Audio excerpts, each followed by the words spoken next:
Hello, আসসালামু আলাইকুম। সবাই কেমন আছেন? আশা করি সবাই ভালো আছেন। আমিও আল্লাহর রহমতে ভালো আছি। তো আজকে রান্না করেছিলাম গরুর মাংসের কালাভুনা। কালাভুনা রান্না করার জন্য প্রথমে মাংসটাকে ভালোমতো ধুয়ে নিয়েছি।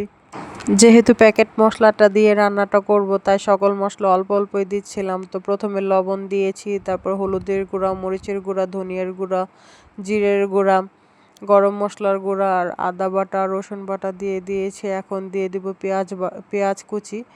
তো পেঁয়াজ কুচিগুলো দিয়ে দিলাম। এখন দিব আস্ত গরম মশলা। বেশি দিইনি, যেহেতু সকল মশলাই প্যাকেটের ভিতরে আছে, তাই সকল কিছু পরিমাণ মতো দিয়ে দিলাম। এখন দিয়ে দিব প্যাকেটের মশলাটা, পুরোটা দিব না, লাস্টে নামানোর আগে একটু দিব, তাই একটু রেখে দিলাম। তারপর সয়া সস দিয়ে দিলাম, টমেটো কেচাপও একটু দিয়েছি। তারপরে তেল দিয়ে ভালো মতো মাখিয়ে নিব।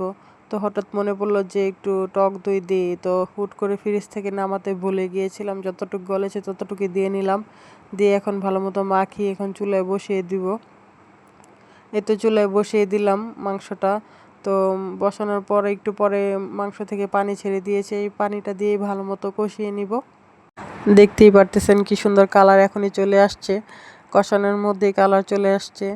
তো এই তো নাড়াচাড়া করে নিচ্ছিলাম ভালো মতো। তো যখন পানিটা শুকিয়ে গেছে, কষানো হয়ে গেছে ভালো মতো, তখন গরম করে নিয়েছিলাম। একটু গরম পানি দিয়ে দিয়েছি, কারণ ঠান্ডা পানি দিলে মাংসটা আর কি সিদ্ধ হতে দেরি লাগতো। আর গরম পানি দেওয়ার ফলে মাংসটা সফট থাকবে, এই জন্য গরম পানি দিয়েছি। তো এই তো 4-5টা আর কি আস্ত রসুন দিয়ে দিলাম। এই রসুনগুলো খেতে খুবই ভালো লাগে আস্তে আস্তে, এই জন্য দিয়ে দিলাম কালাভুনার ভিতরে। আর যে ছোট একটা প্যাকেট মশলা থাকে কালাভুনার প্যাকেটের ভিতরে, ওই মশলাটা এখন দিয়ে নিলাম।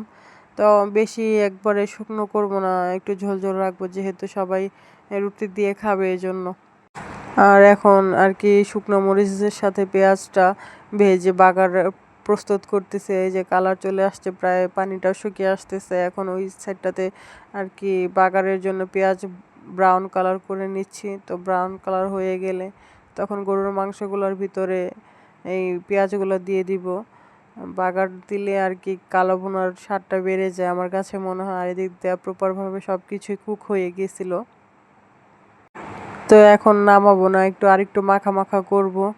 তো এই তো দেখতে পারছেন আমার কলা ভুনার ফাইনাল লুক কেমন হয়েছে, অবশ্যই জানাবেন সবাই কমেন্টে। তো এখন এটাকে আর কি পরিবেশন করলাম, যেহেতু রুটির সাথে খাবো, তাই রুটি 2টা নিয়ে নিলাম সাইডে।